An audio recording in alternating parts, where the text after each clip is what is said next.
Carrie from Gluten-free Jersey Girl, and today I am making the most amazing, delicious chickpea flatbread. It is, I can't even begin to tell you how good it was. My inspiration was last year I was in New York City for the stationery show. My husband and I go every year for my other business, Carrie's Kitty Closet, and I wanted a gluten-free pizza. We stopped at this place.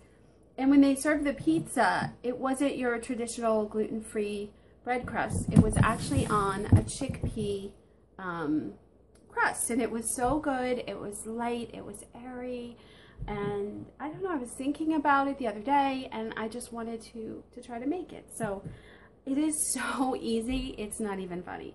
So the first thing you're going to need is your chickpea flour. Now, it comes under two different names. It can be under garbanzo bean, it can be under fava bean, and I'm using Bob's Red Mill. There's other different brands out there. There's also a sprouted one that I'm going to try next. This happened to be the only one I could find. So it has a really nice flavor to it. Now, the first thing I did was, let me just move my veggies because we're going to top it with some nice veggies when it's done, is I put a half cup of the garbanzo bean flour into my bowl.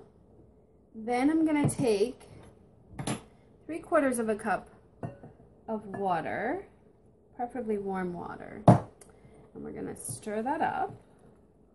Now, the thing that you're going to notice with using this type of flour is that it's very lumpy.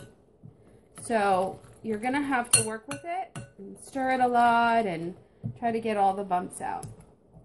I found a little shortcut.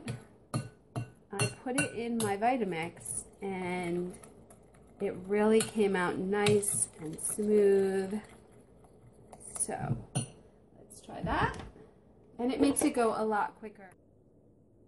Okay, so what I was saying is you do have to stir it for quite a while. So this is definitely going to be a lot quicker. So we're just gonna put this on just for a couple seconds. That's all you have to do, and it'll get all your lumps out. And let's see how. Okay, so we're gonna need a cast iron pan. I haven't tried it in a regular pan. It probably would work, but I prefer the cast iron pan. And I'm going to use some cooking spray, and I'm using a coconut oil spray because I want to keep my calories down. If you look at a lot of traditional recipes, they use a lot of oil, especially they use an olive oil, which it gets ruined under high heat, so it's really not a good oil to use anyways. So I'm using a coconut oil cooking spray.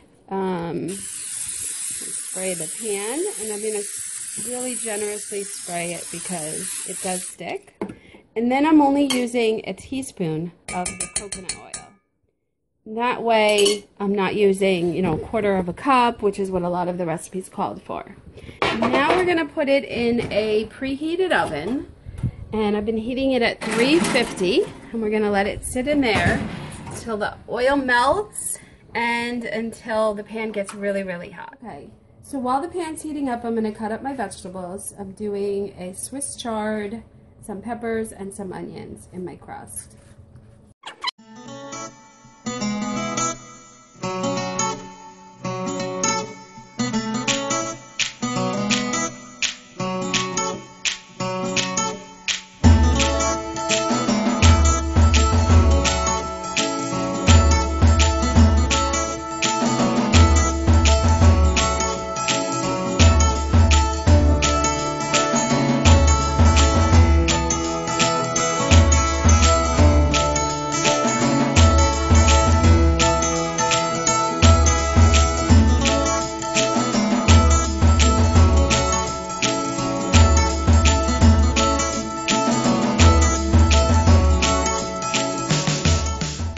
So it's nice and heated up.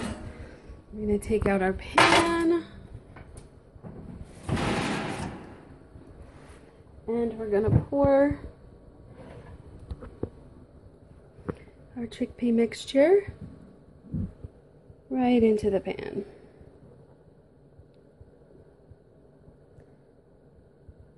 Okay. And then I'm just gonna move it around to make sure it fills up the whole pan. This is gonna make a thin, nice and thin bread. You can make it thicker just by doubling the recipe. There you go. And believe it or not, it really does need all that oil. Okay, so now we're going to take our nice veggies that we cut up. We're going to put them all around. Oops. Kind of spread them out all over your pizza crust.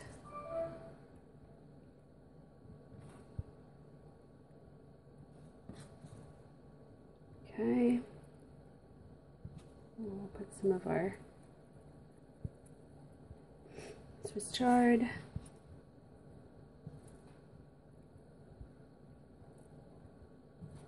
Okay.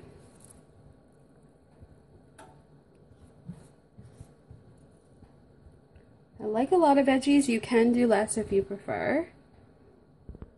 Okay, so using a spoon, I'm just going to flatten it all into my batter. Some of it will come off when you're eating it, but that's okay. I used a lot of veggies. You could probably do half of what I did. Okay, now we're gonna bake it. We're gonna turn up the heat. Let's get this in the oven. It smells amazing, by the way.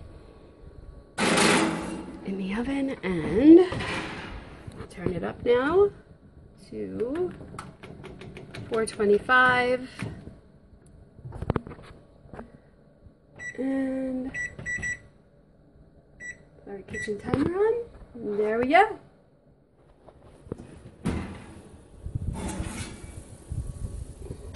Okay, so you're going to take it out of the oven. You can see it's nice and crispy on the bottom, on the sides. The veggies.